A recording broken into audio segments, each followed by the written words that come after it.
Halo guys, assalamualaikum warahmatullahi wabarakatuh. Halo teman-teman semua, perkenalkan aku Fibula Ramli, biasa dipanggil Fibi dengan NIM 2411522008. Pada video kali ini aku akan menjelaskan sedikit tentang subnetting dan VLSM, apa itu VLSM dan latar belakangnya dan contoh penggunaannya.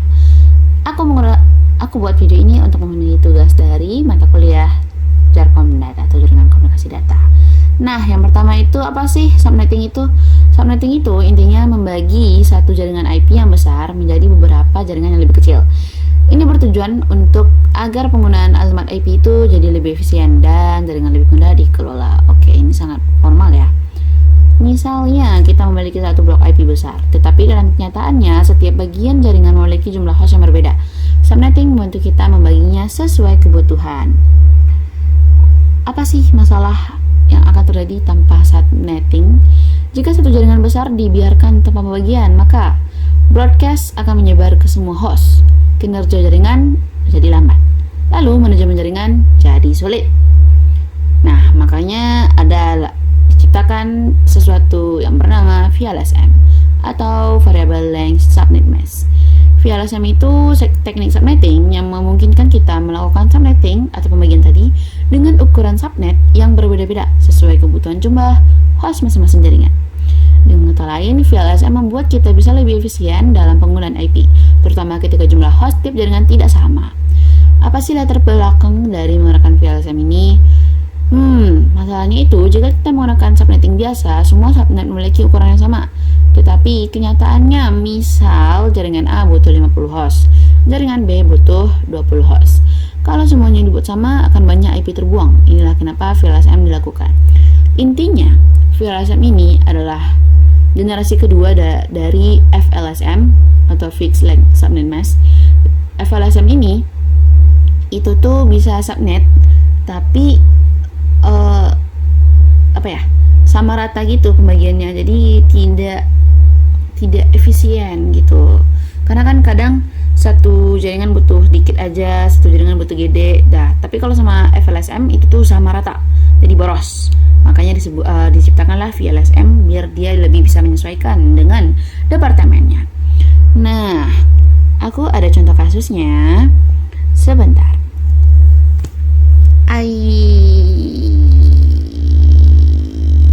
Nah, contohnya itu departemen A butuh 50, sedangkan departemen B butuh 20 dengan IP 192.168.50/24. Nah, 24 ini berarti kan sisa ada 8 bit.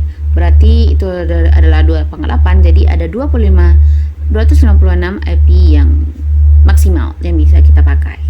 Nah, next, lanjut ini sebentar. Ini juga 25 itu semuanya ya, jadi harus dikurang 2 juga, yaitu untuk network sama broadcast. Jadi ada 254 IP host yang bisa kita gunakan. Nah, yang pertama itu kita harus menentukan urutan prioritas dari kebutuhannya itu yang dari terbesar ke terkecil. Karena tadi kebetulan departemen A 50 dengan departemen B nya juga 20, maka jadi yang pertama itu departemen A ya.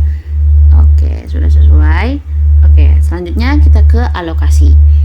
Ini karena videonya lama, jadi aku percepat aja karena menimbang memori. Nah, untuk alokasi yang pertama, departemen A itu kan kebutuhannya itu ada 50. Tapi kan ditambah satu untuk NA, satu lagi untuk broadcast, jadi butuh 52. Lalu bloknya itu berarti apa sih yang mendekati dengan 52? Itu 2/6 alias 64 IP.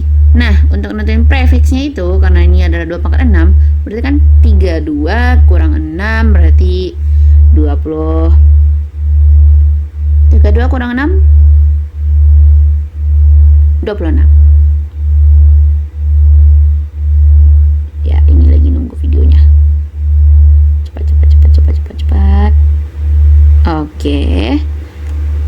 Selanjutnya alokasinya. Nah, network address atau di sini NA itu tuh harus di awal ya, dan diakhiri dengan BA broadcast. Nah, NA-nya berarti 192.168.50.0/26. Oke.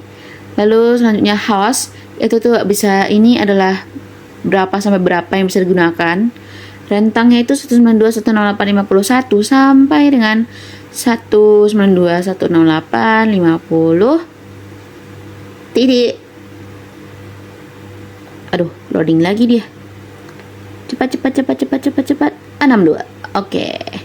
Nah, untuk BA itu 192, 168, 50, 63. Ya, betul. Karena tadi 62 ya. Nah, untuk subnet max-nya itu 255, 255, 255 dan 192 sebenarnya. Tapi ini lama banget. Kenapa? Karena ini kan tadi 26 ya. Prefixnya itu.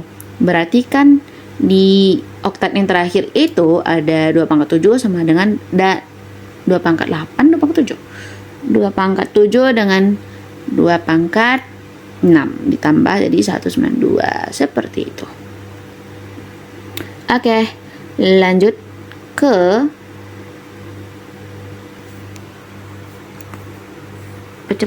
cepat. Ini lama anunya, nunggu mataku. Oke. Nah, jadi kan sisa networknya itu 192, 168, 50, 64 ke atas ya. Dan kita bisa lanjut ke alokasi departemen B, yaitu kebutuhannya 20 tambah 2, 1 untuk NA, 1 untuk BA, jadi 22. Blok yang mendekatinya itu 2 pangkat 5 alias 32. Karena ini 2 pangkat 5 berarti kan 32 kurang 5 sama dengan 27. Jadi prefixnya 27 ya guys. Lanjut kita alokasi. Ini dipercepat aja deh. Alokasi NA nya 192, 108, 50, 64/27. Untuk host itu berarti rentang 192, 108, 50, 62, bukan 65 sampai dengan 192, 108, 50 sampai dengan 94. Ini nih tinggal kalian sesuaikan dengan hitungannya tadi ya. Jadi kan ini kita 32 bukan? Ya. Untuk WA nya 192, 108, 50, 95. Subnet max-nya 255, 255, 255. Dan harusnya ini 224, cuman ini karena aku agak lama menulisnya, jadi kita tunggu dulu. Ya, 224. Alasannya ada di video ini juga. Ini 111 ini ada 8, oktat pertama, oktat kedua, oktat ketiga itu 11 semua. Oh, kurang 1 oktatnya. Ini nih. Iya kurang 1. Maaf ya. Jadi ini kan 2 pangkat 7, 2 pangkat 6 dengan 2 pangkat 5. Totalnya 224. Oke. Sekian dari aku. Apabila ada kurang mohon dimaafkan. Ini aku kasih lope-lope ya. Terima kasih. Assalamualaikum.